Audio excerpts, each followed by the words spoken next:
जी, अभी हम देखेंगे प्री प्रोसेसर डायरेक्टिव्स के बारे में कि प्री प्रोसेसर डायरेक्टिव्स क्या होते हैं।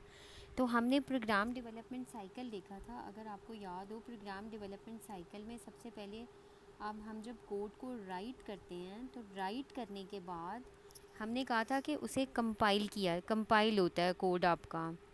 लेकिन अगर हम मज़ीद डिटेल में देखें तो कंपाइलेशन से पहले आपका कोड एक और फेज़ से गुज़रता है जिसे हम प्री प्रोसेसिंग कहते हैं।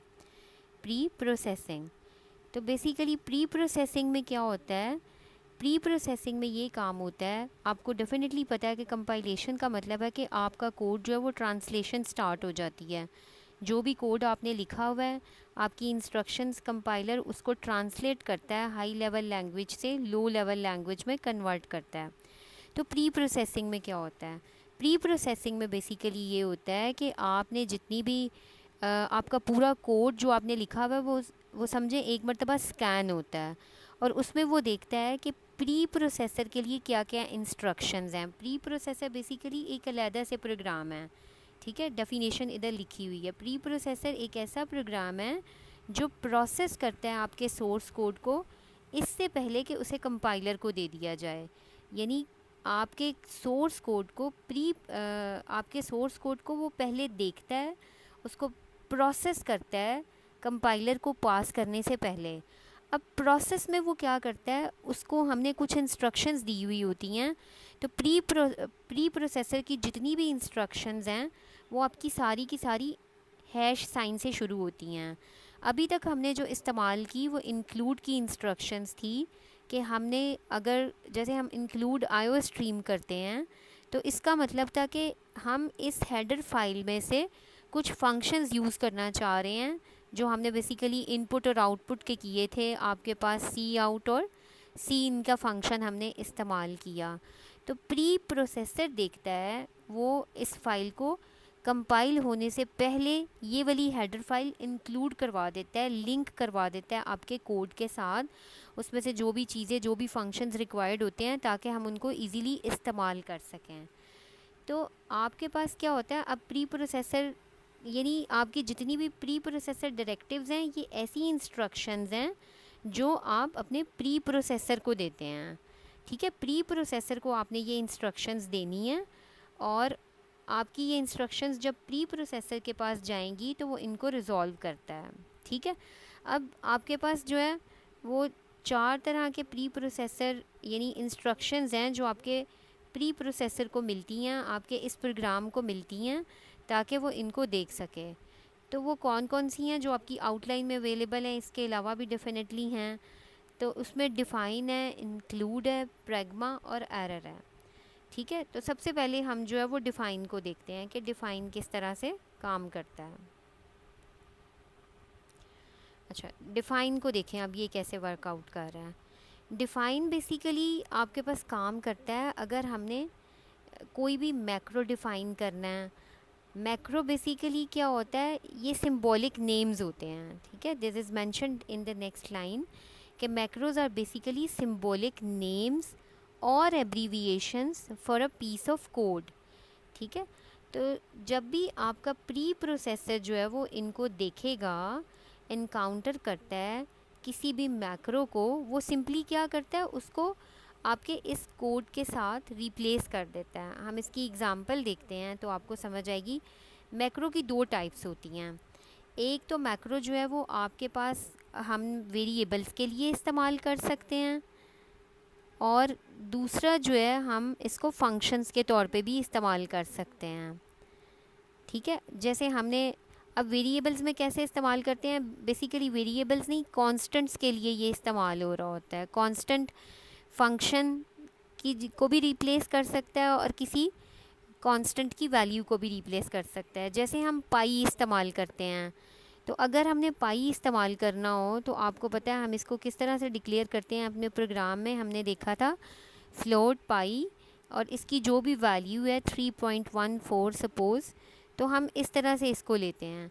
लेकिन मैंने आपको बताया था कि अगर हम इसके साथ कॉन्स्ट का कीवर्ड लिख दें तो ये आपके पास एक कांस्टेंट डिफ़ाइन हो जाता है। अब आप अपने प्रोग्राम के अंदर डेफिनेटली आपको पता है कि ये वैल्यू इसमें हमने रख दी। अब इसकी जगह पे पाई को कहीं भी प्रोग्राम में हम यूज़ कर सकते हैं, किसी भी एक्सप्रेशन में।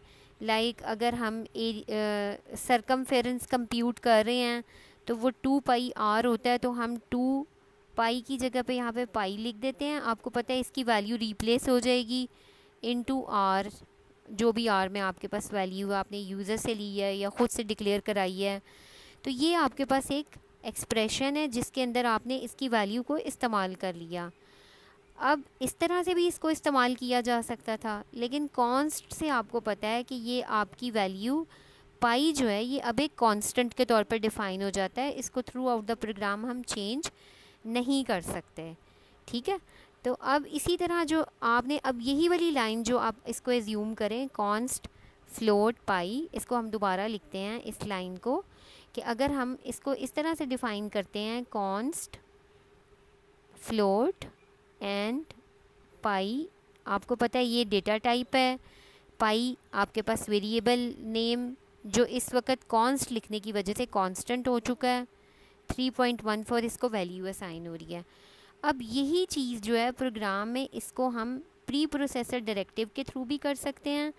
किस तरह से कर सकते हैं, हम लिखते हैं डिफ़ाइन, और डिफ़ाइन के बाद आप क्या लिखते हो, पाई। अब ये इसका सिंटेक्स है कि यही वाली चीज़ अगर आपने प्रोग्राम में इसको यूज़ करना है पाई को एज ए कांस्टेंट, तो आप इसको इस तरह से भी लिख सकते हैं, डिफ़ाइन पाई और उसके बाद 3.14।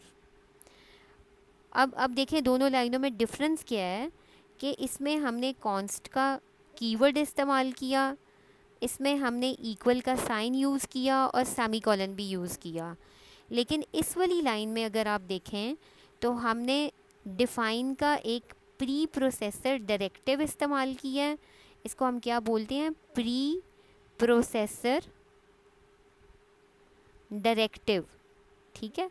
ये किसके लिए होता है, ये प्री प्रोसेसर के लिए होता है। This directive is for pre processor. अब प्री प्रोसेसर क्या होता है, प्री प्रोसेसर बेसिकली एक ऐसा प्रोग्राम होता है जो आपके कोड को, means you can say it reads और scans your program before compilation. तो प्री प्रोसेसर ये काम आपके पास कर रहा है कि कंपाइलेशन से पहले आपके प्रोग्राम को रीड करता है या स्कैन करता है। तो ये इंस्ट्रक्शन जो है ये प्री प्रोसेसर के लिए है, और इस इंस्ट्रक्शन को हम बोलते हैं प्री प्रोसेसर डायरेक्टिव। अब इसको लिखने का देखें क्या तरीका है।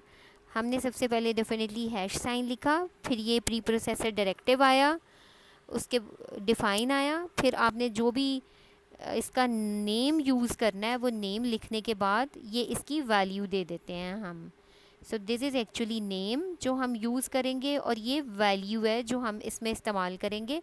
अब इसमें इम्पॉर्टेंट चीज़ देखें, इसमें सेमीकोलन इस्तेमाल नहीं किया, इक्वल साइन इस्तेमाल नहीं किया, और इसकी डेटा टाइप भी यूज़ नहीं की। ऑटोमेटिकली जो भी वैल्यू आप इसको देंगे इसकी डेटा टाइप वही डिफ़ाइन हो जाएगी, ठीक है। तो आप इसको देख सकते हैं, इनको हम बोलते हैं, ये जो पाई आपने जैसे लिया इनको हम बोलते हैं सिंबॉलिक कांस्टेंट्स, ठीक है। अभी के लिए सिंबॉलिक कांस्टेंट इसका नेम याद रखें। ऑब्जेक्ट लाइक मैक्रोज इन्हें हम कहते हैं, क्योंकि एक ये ऑब्जेक्ट लाइक मैक्रोज हैं, दूसरे आपके पास फंक्शन लाइक मैक्रोज होते हैं। तो दो तरह के मैक्रोज हैं, object like macros and function like macros, और इनको हम सिंबॉलिक कांस्टेंट भी कहते हैं। ये सिंपली क्या करते हैं, आपकी वैल्यू को आप जहाँ भी पाई यूज़ करेंगे उसको इस वैल्यू के साथ रिप्लेस कर देते हैं। उसके लिए वो वैल्यू जो है वो वहाँ पे डेफिनेटली पाई जहाँ जहाँ लिखा होगा वहाँ प्री प्रोसेसर क्या करेगा, उस जगह पे 3.14 जो है उसने रिप्लेस करना है। पूरे कोड के अंदर 3.14 जहाँ जहाँ पाई लिखा होगा वहाँ पे ये वैल्यू रिप्लेस हो जाएगी।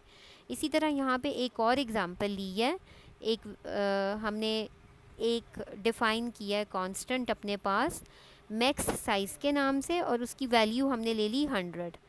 अब देखिए यहाँ पे जब हम अरे डिक्लेयर कर रहे हैं तो अरे डिक्लेयर करते हुए हमने क्या किया, उसकी डेटा टाइप अरे नेम, और जो हम यहाँ पे सबस्क्रिप्ट के अंदर उसका साइज़ लेते हैं, अब उसके अंदर हमने ये मैक्स साइज़ ले लिया। ठीक है। अब ये यहाँ पे लेने से इसका हमें ये फ़ायदा हो जाता है कि अगर हमें सपोज़ हमने काफ़ी सारी अरेज ली हुई हैं प्रोग्राम में, पहले हमने उनका साइज़ 100 रखा था, अब हम उनका साइज़ अगर चेंज करना चाह रहे हैं तो हर अरे के अंदर जाके चेंज करने की बजाय सिर्फ यहाँ पे वैल्यू को चेंज कर देंगे। सपोज़ हमने 200 साइज़ लेना है अरेज का, तो वो ऑटोमेटिकली सारी जगहों पे रिप्लेस हो जाएगा। ठीक है। तो ये डिफ़ाइन के साथ हम, यानी define is one type of pre processor directive. ठीक है। तो इसको हम इस्तेमाल करके अपने पास वैल्यूज़ भी डिफ़ाइन कर सकते हैं और फंक्शंस भी कर सकते हैं। ये वैल्यू डिफ़ाइन करने का एक तरीका है और ये हम अक्सर यूज़ भी कर लेते हैं, लेकिन आपको मैंने बताया इसकी जगह पे हम, आप यहाँ देख सकते हैं, हम इसकी जगह पे कांस्टेंट भी यूज़ कर सकते हैं। चाहे तो आप इस तरह से इस्तेमाल कर लें और चाहे तो आप इस तरह से इस्तेमाल कर लें, दोनों तरीक़ों से ये इस्तेमाल हो जाएगा। ठीक है। फिर फंक्शन लाइक मैक्रोज़ है, तो इसमें भी सिंपली यही होता है कि जैसे फ़र्ज़ करें ये मेन प्रोग्राम पे फोकस करें, यहाँ पे हमारे पास लिखा हुआ है इंट रिज़ल्ट और यहाँ पे हमने कहा है इसको वैल्यू असाइन करवाई है स्क्वायर 5 की। तो अब बेसिकली ये फंक्शन है हमारे पास स्क्वायर, आप देख लें यहाँ पे हम फंक्शन में जैसे पैरामीटर पास करते हैं तो ये वैल्यू पास हो रही है, यानी हम बेसिकली चाहते हैं कि 5 का स्क्वायर कंप्यूट हो जाए। या रिज़ल्ट 2 में देखें, एक वेरिएबल हमने लिया, उसमें हम रख रहे हैं मैक्स का फंक्शन कॉल किया और हम चाहते हैं कि इन दोनों में से जो मैक्सिमम वैल्यू है वो इस वेरिएबल को असाइन हो जाए। ठीक है। तो अब क्या होता है कि ये स्क्वायर के लिए हम डेफिनेटली फंक्शंस भी लिख सकते हैं, लेकिन इस तरह से मैक्रोस भी डिफ़ाइन कर सकते हैं। ये तब हो सकता है जब आपके फंक्शन, देखें इसमें बहुत थोड़ा सा कोड लिखना था, अगर फंक्शन के अंदर हमें ज़्यादा काम करना है तो फिर definitely this is not preferred, फिर आपको फंक्शन ही लिखना होगा, फिर आप इस तरह से प्री प्रोसेसर डायरेक्टिव इस्तेमाल नहीं कर सकते।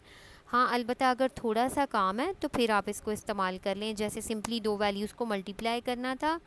अब जब भी आपने स्क्वायर एक्स लिखा हुआ है, एक्स को कोई भी वैल्यू दी तो सिंपली वो वैल्यू उसी वैल्यू से मल्टीप्लाई होके यहाँ पे रिप्लेस हो जाएगी। ठीक है। सो कमेंट्स में मेंशन है कि square 5 is basically replaced with 5 into 5। ठीक है। ये इस स्टेटमेंट के साथ आपका प्री प्रोसेसर का जो प्रोग्राम है वो इसको रिप्लेस कर देता है।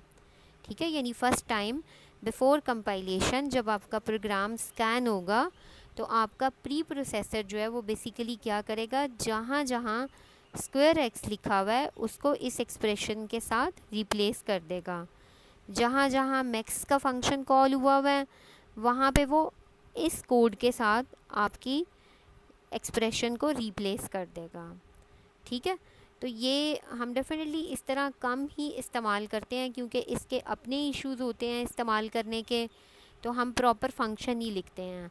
अलबत्ता ये हम मोस्ट ऑफ़ द टाइम इस्तेमाल कर लेते हैं कि इजी टू यूज़ होता है और इससे कम प्रॉब्लम्स क्रिएट होते हैं। ठीक है। अब डिफ़ाइन में आपने जो पॉइंट्स नोट किए, अभी मैंने आपको जैसे बताया कि सेमीकोलन प्लेस नहीं किया। ठीक है। फिर आपने इक्वल का साइन भी यूज़ नहीं किया, डेटा टाइप भी नहीं बताई। ठीक है। तो ये सारे इसमें चीज़ें हैं।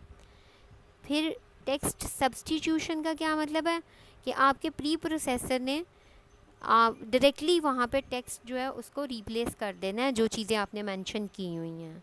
ठीक है। अब इम्पॉर्टेंट चीज़ ये कि इसका स्कोप क्या होता है, तो टिपिकली ये इनका स्कोप जो है ना वो ग्लोबल होता है। ठीक है। यानी जहाँ आपने डिफ़ाइन किया है उसके बाद आपके जब तक प्रोग्राम एग्जीक्यूट कर रहा है तब तक वो आपकी चीज़ें डिफ़ाइन रहती हैं। हाँ, अगर आप उनको फर्दर यूज़ नहीं करना चाहते तो अनडिफाइंड करना पड़ता है ये वाला डायरेक्टिव इस्तेमाल करके। Now this is an other pre processor directive. जैसे आपने डिफ़ाइन किया, इसी तरह अगर आप चाहते हैं कि अब हम इसको मज़ीद इस्तेमाल नहीं करना चाहते प्रोग्राम में, तो उसको वहाँ पे अनडिफाइन कर दें, उसके ऊपर वो इस्तेमाल हो जाएगा, लेकिन अनडिफाइन के बाद जो है वो इस्तेमाल नहीं होगा। ठीक है। जैसे इधर एग्ज़ाम्पल दी हुई है कि एक डीबग मोड का हमने लिया कि ये हमारे पास डीबग मोड को हमने डिफ़ाइन किया कि यहाँ से डीबग मोड जो है वो इस्तेमाल होना शुरू हो गया। उसके बाद आपका कुछ कोड आया, लेकिन जब आपने कहा कि इस कोड में ये यूज़ होना चाहिए था डीबग मोड, अब इसके बाद ये यूज़ ना हो, तो आपने सिंपली उसे अनडिफ़ाइन कर दिया। ठीक है, तो ये आपके पास डिफ़ाइन का प्री प्रोसेसर डायरेक्टिव था, जिसमें हमने देखा कि हम वैल्यूज़ भी डिफ़ाइन कर सकते हैं और फंक्शंस भी, सिंबॉलिक कांस्टेंट यानी ऑब्जेक्ट लाइक मैक्रोस भी डिफ़ाइन कर सकते हैं और फंक्शन लाइक मैक्रोस भी डिफ़ाइन कर सकते हैं। तो इनको हम बेसिकली मैक्रोस बोलते हैं, यानी आपके पास जो वैल्यू रिप्लेस होगी आके और उसके लिए जो नेम हम यूज़ कर रहे हैं, इनको हम object like macros, function like macros हम इनको बोलते हैं। फिर हमारे पास आ जाता है इंक्लूड। अच्छा, इंक्लूड जो है ये तो हम इस्तेमाल करते आ रहे हैं। ये प्री प्रोसेसर डायरेक्टिव आपको पता है कि क्या काम करता है। जब भी आप इंक्लूड लिखते हैं तो इंक्लूड के बाद आपने हेडर फाइल दी हुई होती है। ये हेडर फाइल आपके प्रोग्राम के साथ लिंक हो जाती है ताकि उसके अंदर मौजूद जो फंक्शंस हैं वो आप इस्तेमाल कर सकें। अब यहाँ पर देखें, आपको बताया हुआ है कि इंक्लूड में हम दो तरह से फ़ाइल नेम दे रहे हैं। एक दफ़ा एंगुलर ब्रैकेट्स में है और एक मर्तबा इसको हमने डबल कोट्स में लिया है। अब इन दोनों में क्या फ़र्क है? अगर तो आपने एंगुलर ब्रैकेट्स में लिखा हुआ है तो एंगुलर ब्रैकेट्स का मतलब है कि आप कोई बिल्ट इन लाइब्रेरी इस्तेमाल कर रहे हैं। बिल्ट इन मीन्स जो लैंग्वेज ने डिफ़ाइन की हुई है, हम उसको इस्तेमाल करना चाह रहे हैं। लेकिन अगर डबल कोट्स में लिखा हुआ है तो इसका मतलब है हम कोई ऐसी हेडर फाइल इस्तेमाल कर रहे हैं जो हमने ख़ुद डिफ़ाइन की है। ठीक है, जैसे यहाँ पे एग्ज़ाम्पल के साथ बताया हुआ है, ये आपकी बिल्ट इन लाइब्रेरीज़ हैं, आईओस्ट्रीम, वेक्टर, स्ट्रिंग। इनमें से अगर आप कोई इस्तेमाल करते हैं तो आप इसको लिखेंगे एंगुलर ब्रैकेट्स में। लेकिन अगर आप डबल कोट्स में लिखते हैं तो डबल कोट्स का मतलब है आपने अपनी कोई हेडर फाइल डिफ़ाइन की हुई है। जैसे mymath.h, उसके अंदर ये ऐड का फंक्शन है, आप इसको इस्तेमाल करना चाह रहे हैं तो आपने क्या किया, इंक्लूड mymath.h और आपने इसको डबल कोट्स में लिख दिया। ठीक है, अच्छा, अब इसके गार्ड्स होते हैं, इनको फॉर द टाइम बिंग हम स्किप कर रहे हैं। अब थर्ड हमारे पास जो प्री प्रोसेसर डायरेक्टिव था that is pragma. Pragma basically क्या करता है, ये आपकी बेसिकली इंस्ट्रक्शंस होती हैं जो रिलेटेड टू कंपाइलर होती हैं, यानी कंपाइलर टू कंपाइलर वेरी कर रही होती हैं कि कोई कंपाइलर इनमें इंस्ट्रक्शंस देना चाह रहा है तो वो इसको यूज़ कर सकता है। The behaviour of pragma directive is compiler specific, और ये सारे कंपाइलर्स के अगेंस्ट स्टैंडर्ड नहीं होता। ठीक है, वेरी कर रहा है कंपाइलर टू कंपाइलर। इसमें फिर डिफरेंट इनके फंक्शंस होते हैं। प्रैग्मा में आप क्या कर सकते हैं कि कोई वार्निंग्स हैं जो आप चाहते हैं कि हम इसमें वार्निंग्स दें, तो वो किसी पर्टिकुलर कंपाइलर में आप देना चाह रहे हैं तो वो दे सकते हैं। ठीक है, यू कैन इनेबल और डिसेबल सम स्पेसिफिक वार्निंग्स। जैसे आपको पता है कि हमने देखा था कि जब हम अरे का साइज़ डिफ़ाइन करते हैं तो अरे का साइज़ अगर हमने 5 डिफ़ाइन किया है और हम एक्सेस करते हैं वैल्यू a सब 5 पे, तो ये वैसे तो आपके पास इंडेक्स आउट ऑफ बाउंड हो जाता है। ठीक है, अगर क्योंकि आपको पता है इंडेक्स आउट ऑफ बाउंड। ठीक है, आपको पता है कि अगर हमने साइज़ 5 लिया हुआ है तो अरे के जो बॉक्सेस अवेलेबल हैं वो हमारे पास 0, 1, 2, 3, 4 अवेलेबल हैं। 5 is not in our premises. ठीक है, मेमोरी तो अवेलेबल होगी लेकिन वो हमें जो मेमोरी अलाउड है, जो हम एक्सेस कर सकते हैं, दैट इज़ अप टू 4। और अगर हम a सब 5 लिखते हैं तो इंडेक्स आउट ऑफ बाउंड हो जाता है। अब हमने देखा था कि हमारे कंपाइलर्स में कुछ में ये एरर शो नहीं होता, लेकिन अगर हम किसी पर्टिकुलर कंपाइलर में ये एरर शो करना चाहें तो उसको फिर हम प्रैग्मा में डिफ़ाइन कर सकते हैं कि ये वाली वार्निंग शो कर दो, इंडेक्स आउट ऑफ बाउंड वाली, वार्निंग या कोई और अगर हम किसी पर्टिकुलर एरर से रिलेटेड देना चाह रहे हैं तो वो हम उसमें शो कर सकते हैं। फिर इसके अलावा हम अपनी ऑप्टिमाइजेशन स्ट्रेटजीज़ के लिए इसमें हिंट प्रोवाइड कर सकते हैं। ठीक है, अगर हम उसमें कुछ चेंजेस करना चाह रहे हैं तो वो बता सकते हैं किसी पर्टिकुलर कंपाइलर से रिलेटेड। ठीक है, मेमोरी अलाइनमेंट हम अगर देखना चाह रहे हैं, कंट्रोल करना चाह रहे हैं तो प्रैग्मा में कर सकते हैं, या फिर हमने कोई स्पेसिफिक लाइब्रेरीज़ लिंक करनी है तो प्रैग्मा यूज़ कर रहे हैं। अब ये प्रैग्मा को यूज़ करने का सिंटेक्स है कि यहाँ पे आप प्रैग्मा का कीवर्ड ले रहे हैं, अपना जो भी प्री प्रोसेसर डायरेक्टिव है वो लिया आपने, प्रैग्मा नेम और उसके आर्ग्यूमेंट्स। ठीक है, तो ये अब बताया हुआ है दो कंपाइलर्स के पर्सपेक्टिव से कि माइक्रोसॉफ्ट विजुअल C++ में आपके पास जैसे प्रैग्मा वंस है, तो वंस का मतलब है कि कोई चीज़ एक ही मर्तबा इस्तेमाल हो, कोई हेडर फाइल आपने इंक्लूड की है तो वो एक ही मर्तबा, कोई वेरिएबल है तो वो एक ही मर्तबा इंक्लूड हो, किसी जगह पे दोबारा ना हो जाए। ठीक है, तो ये माइक्रोसॉफ्ट विजुअल C++ में है, बाकी कंपाइलर्स में मे बी नहीं हो। ठीक है, तो ये कंपाइलर स्पेसिफिक होता है। अब जैसे यहाँ पे आपको दिया हुआ है GCC डायग्नोस्टिक पुश, इसी तरह डायग्नोस्टिक इग्नोर्ड अनयूज्ड वेरिएबल। सो अगर आपके पास बहुत सारे वेरिएबल या कुछ वेरिएबल अनयूज्ड हैं, आपने उनको यूज़ नहीं किया लेकिन डिक्लेयर कर दिया था, तो उनके लिए जो भी वार्निंग है वो अगर आप देना चाह रहे हैं किसी पर्टिकुलर कंपाइलर में तो वो आप प्रैग्मा में दे सकते हैं। ठीक है, तो ये कंपाइलर स्पेसिफिक होते हैं। वेंडर आपको इसमें कुछ ना कुछ अपनी कंपाइलर से रिलेटेड इंस्ट्रक्शंस दे सकता है, और आपकी जो है अगर आप देखना चाह रहे हैं कि प्रैग्मा में जो डायरेक्टिव दिया है उसका क्या मतलब है, तो कंपाइलर की डॉक्यूमेंटेशन से कंसल्ट करना पड़ता है।